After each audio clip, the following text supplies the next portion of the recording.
Hello. I'm going to be speaking to you today about perfectionism. There was a time I used to pride myself and call myself a perfectionist, and I used to hide behind that in so many ways. And what I didn't realize was that perfectionism was not something you wanted to write home about. I was confusing perfectionism and excellence, and I think my perfectionists out there get this. So, how was perfectionism actually not serving me?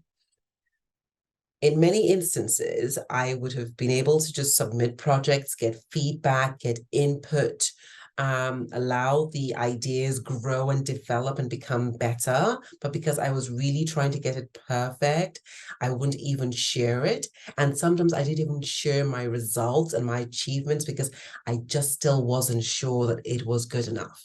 And as a result of that, many of my colleagues who were doing work which wasn't much better, there was nothing extraordinary, were really shouting to from the rooftops about everything they were doing, and they were getting recognition from my manager because I used to be in the corporate world. But in spite of seeing that and understanding it with my head, there was something that still kept me from showing up and shining. And that's one thing I really want to land. Because you see, Brene Brown, who's one of my favorites, she talks about the fact that perfectionism, when you have that streak, is really basically a sign that you feel shame. You're avoiding criticism. That's what's driving you. And I recall like it was yesterday when I would say, for any project I got to submit to my manager at the time, and this was a manager that I didn't have a very good relationship with. So that's just a context. And I would say he's going to have nothing to say about it. And what I meant was he was going to have nothing to criticize. So I was driven by a need to avoid criticism and not by a need to excel. If this is happening to you in terms of the products you're supposed to be creating, and you're not creating them because you're so worried they're not perfect yet, in terms of maybe products you're doing at work, things you could be submitting and getting recognition, but you're still not sure it's perfect, then you really want to take a look at this. Also, if you're a leader and a manager and you're a perfectionist, what may be happening is that you fall into the trap of micromanaging. And I learned this the hard way because I was ranting and raving in front of my coach at the time. And I was saying how my teams lacked excellence and I just couldn't understand why they were not doing things to a certain standard. And this was mediocrity and all of that. And I was really on my high horse of judgment. I'm raising my hands. And she asked me a very simple question. Who told you they want excellence? And I thought, oh my goodness. The fact is, what I was truly seeking was for them to do it like I would. I wanted to do it perfectly. And my way is not the only way. Your way is not the only way. If we're managing teams, then we get to allow them also show what it is they can bring to the table. It may not be your way, but it may be good enough.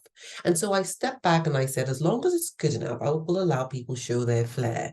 Do you know how much time it liberated? How much energy it liberated? I started going home at hours where the sun was still up. It was almost like I was walking half a day, and yet my results were still growing. So when you're a perfectionist, you are often trapped in the micromanagement because it's never good enough, because guess what? You're avoiding criticism. Another really big thing about perfectionism is that because you are so scared of being criticized, because you don't feel good enough if your work isn't perfect, you don't show up and shine. You don't show up with an open heart and say, this is me. This is what I have at the moment. I am open to feedback. And because you don't do that, those people that you can absolutely serve, those people that you can absolutely support and guide will not find you because you're protecting yourself from rejection. What's really also important to understand is that perfectionism is sitting or standing on a pedestal. It doesn't exist. It's unreal. So when we are in the perfectionist mode, we're wearing a mask. And when we're wearing that mask of I've got it all figured out, everything is fine, I've got this, I don't need your support, then unfortunately what's happening is that we're avoiding intimacy. Into me you see. And you may be wondering what in the world that has to do with work and with doing well and with success. Everything. Number one, if you're in the corporate world, you probably know by now that when people like you, they will support you and things will go much quicker for you. And at a certain level of management, it's no longer only about your operational skills, which are important. It's about your ability to lead a team. And if there are no followers, there's no leader. I learned this the hard way. I realized that I couldn't always show up with my stiff upper lip, looking like I'd got it all figured out, never showing any vulnerability. On the occasions I did show vulnerability, I was blown away by the 360 turnaround in people's reactions, their relationships with me, and their willingness and even desire to support me. Especially as women, we've been told, don't be too vulnerable, don't be too girly, don't be too this, keep it together. We get to leverage our vulnerability. We get to allow people see into us. It's a beautiful, beautiful way of connecting. And when we connect, we can convert, we can lead. And if you're an entrepreneur, we think, oh, if I come out and I share with people the challenges I'm facing, if I even share the challenges I faced, then maybe they're not going to respect me, or they're not going to want to work with me. I can tell you for a fact, the more authentic, the more vulnerable I've been on social media, the more people connect, the more people say, oh, you have been where I have been.